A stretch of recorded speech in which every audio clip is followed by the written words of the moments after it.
everyone, it's Michelle, your girl Shells, aka Thick Fit Shells, and I really am so excited to do this video today. I'm going to tell you guys all about my weight loss journey. And if you guys think this is one of those videos that is like, oh, I lost 40 pounds in a month, or like, only drink 3 gallons of water a day, detox, like, no, that's not how I did it. And it was honestly one of the hardest journeys that I think that I had to stay committed to, and I did it. So I would love to tell you guys, how I made myself go from this to that. So stay tuned if you want to know the deets. So I would say that I was always, on the heavier side my entire life. I was always the thick girl at dance. I always had double D boobs since like 6th grade. So I would say like weight has always been like a low-key insecurity of mine my entire life. I wouldn't really talk about it. I really wouldn't act like I was insecure, but like in the back of my mind, it was always something that kind of bothered me. When I went to college, I actually didn't gain the freshman 15. I actually lost freshman 15, which is like really weird, but like, I don't know. It probably had to do with like, walking around campus all the time. And I was a part of a dance company that we rehearsed 4 times a week. And then like the dining hall food wasn't good. So I like lost freshman 15. I was like feeling myself. I was looking good. But then living in an apartment from sophomore to senior year with my best friend, we were like always making cookies and cupcakes and mac and cheese and pizza rolls and just like things that 19-year-olds with an apartment would make, because like, why do we have an apartment at 19? But yeah, that's when I really saw my weight gain kind of like, start.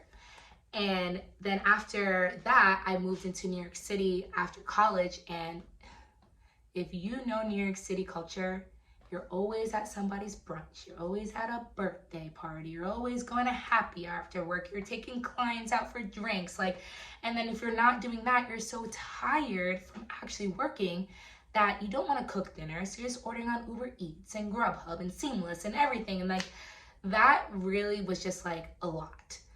I'll never forget when I was in the gym one time and I got on the scale and I was 207 pounds. And I was just like, whoa. I was like, how did we get here? Like, I literally was like a Mr. Krabs meme. I was just like, why? Like, I never thought I would ever be 207 pounds. I never thought I would be over 200 pounds. Like, it was just like a jump. So I was just like, okay, we got to cut this out. Like, we got to make some changes. I'm always about talking about like making changes, doing changes, but I wasn't actually doing the work to do these changes. Like, I was always the girl like with on my New Year's resolution, like lose 50 pounds. And like that never happened because I never was doing anything about it. I was still, going to brunch every weekend. So I really just wanted to, start this in 2019. I was just like, all right, we're getting it right. We're doing it. And, it doesn't have to be hard at first. Like, just be healthier, just stay consistent. Like, keep track and hold accountability of yourself. So I was doing like, little things. I didn't have a nutritionist. I didn't have a personal trainer. I wasn't on a strict diet plan or a workout plan. Like, I was kind of just like winging it myself. And like, there was kind of like 4 key things that I would say like really made the difference to, start my weight loss journey. So the first thing I would say is MyFitnessPal. So MyFitnessPal is an app that is literally like the holy grail of nutrition.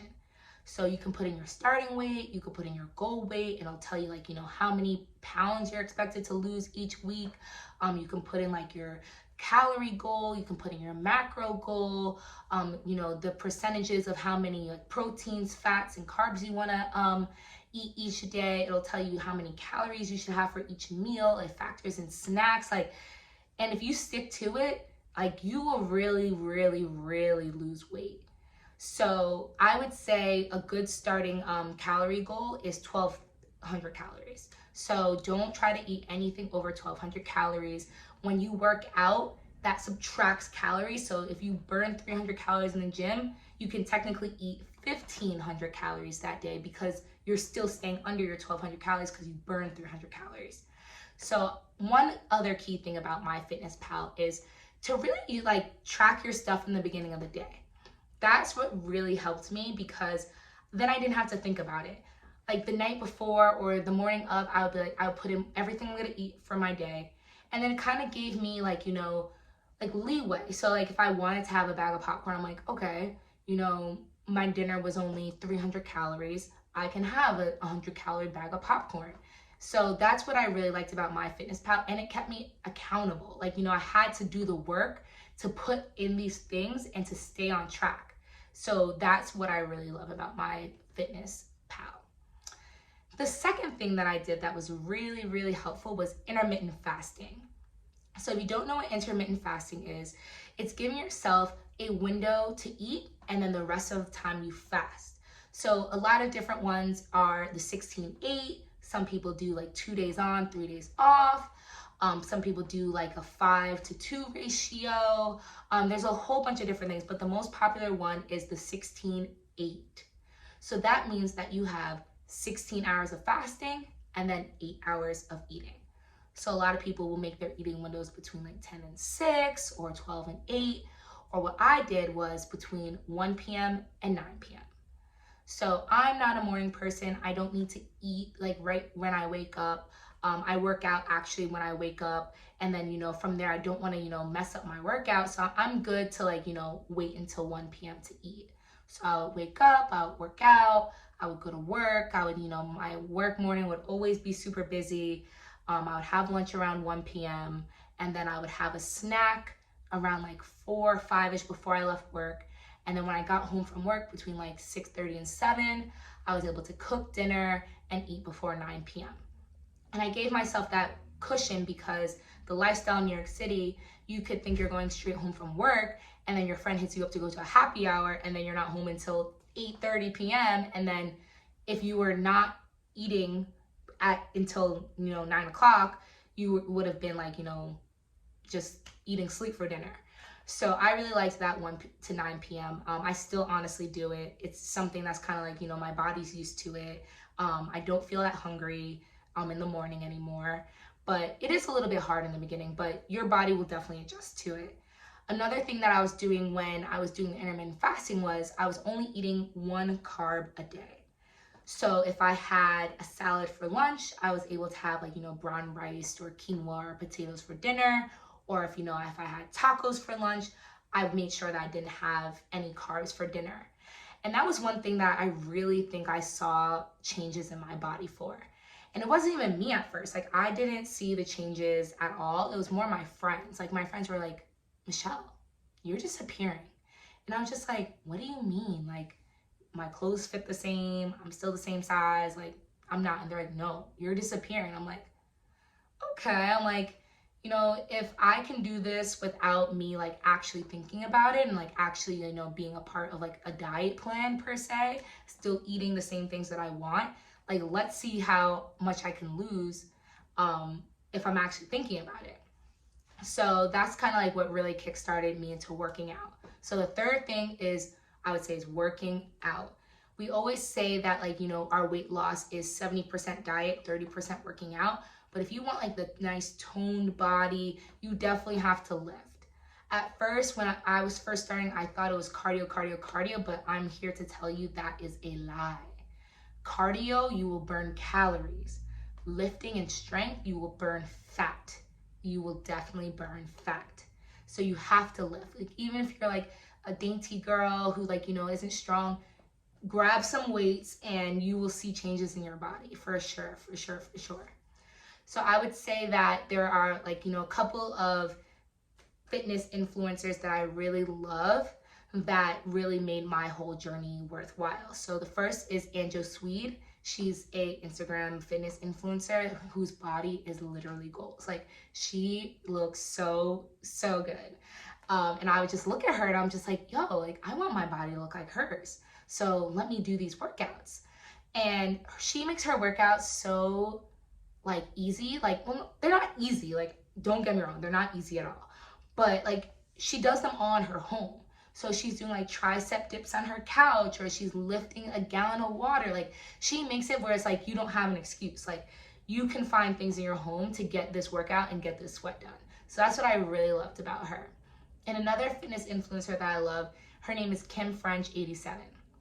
And I love her because her transformation is insane. I'm just like, if she can go from that to that, and I can go from that to that also. So she was kind of like, this is what I want my body to look like eventually. So let me, follow what she's doing, because clearly sis got it together. I would say, like, definitely use Instagram. It's free. You don't have to pay for all these fitness, I don't even know. People just charge so much money for these like fitness workout plans. Which, I mean, they're great. Like, yeah, like I would definitely, I've done a couple of those fitness plans, but if you don't want to, spend your money on that, like, you're budgeting really well, you can definitely just type in leg day for women or leg day for men and find a whole bunch of workouts for free. So that's kind of like what I was doing in the beginning as well. Definitely using the fitness Instagram community. But like I said, I was also doing some other fitness plans. So I've done Capri Kerr's plan, which she's my favorite right now. I love her. I did Body by Rachel, which is really good. And if you do those, definitely do those with friends, to keep yourself accountable. Like, oh, did you work out today? Oh, did you do that? So that's like, something that I would say is definitely super, super helpful. And the last thing I did was so simple, and like you wouldn't even just believe that, like, this is one of my key things, but just like drinking enough water. I could tell you, like, I was always like, drinking juice and drinking soda. Like, I wasn't too big on soda, but I love ginger ale. So like I had to cut that out, and I was only drinking water the whole week, and I only drank juice with alcohol. So like I, was able to have like a tequila lemonade if I wanted to. And I would, have to drink my gallon of water each day. I have a huge water bottle. It's like, I would definitely say it's like this big and it's huge. But that was like, another key motivator for me. Like, can I finish this water bottle a day? And water is so helpful. Like, we don't even realize. A lot of times when we're hungry, we're really just dehydrated. So if you just have a glass of water, instead of, having those saltier chips that's going to make you even more dehydrated, your body will be full and satisfied. So definitely drink enough water. That is a key thing. So that's kind of like the 4 things that, were my holy grail for my first 25 pounds. And then during quarantine, I really took the time to kind of just like, perfect myself. Like, I lost some weight. I was happy, but like, I was like, I still haven't gotten to my goal of this 50 pounds. So during quarantine, I kind of put myself in overdrive a little bit, and I did Insanity. So Insanity are those, old school videos that you can do in your house that like everyone was doing back in like 2010. I don't even remember, but like I remember it was like such a big thing back in the day. But they're really helpful. And it really taught me that you don't need to work out with weights all the time. You can work out using your body. You don't have to run a mile to work out all the time. You can work out by doing some high knees. Like, Shaun T is no joke. Like, he is no joke. And like, it was really hard in the beginning. I would say like, the first couple of weeks was pretty unmotivating, seeing like, how out of shape I was and how much I couldn't keep up and how much I was like huffing and puffing. But like, once I got to like, week 3 and like things became so much easier, it was such a reward. And I was just like, I got this. Like, I wouldn't miss a day of my Insanity. So if you look here are my Insanity results. So the first picture is me in like March, right before my birthday. I was just like, oh, look at me, blah, blah, blah. And then the second picture is after my 1 month of results. And then the third picture is after month 2 of results. And you can see like those shorts were really small and they didn't fit me correctly. But now after like, my waist got thinner and everything, like, Insanity works. Like, I know like a lot of people are like, oh my God, it's hard. Like, I'll never do it. But like, I'm here to tell you, like, you can get through it. And he has moderated versions. Like, anyone can do it. Like, and if you just push yourself, like, it's all about your mind. You got to stay to it. So Insanity was definitely like the kicker, like the finisher that, really got me to my 40 pounds. So I hope this video was super helpful. I hope to share more of these, like more of like what I eat during the day, what types of workouts do I do, some of my favorite things. And if you want to, you know, stay in tune and like hear what I gotta say, make sure you hit that subscribe button and also follow my Instagram, my fitness Instagram at thickfitshells. So I hope this video was super helpful. I'm so glad that I got to share my, you know, tips and tricks with you guys, and see you soon.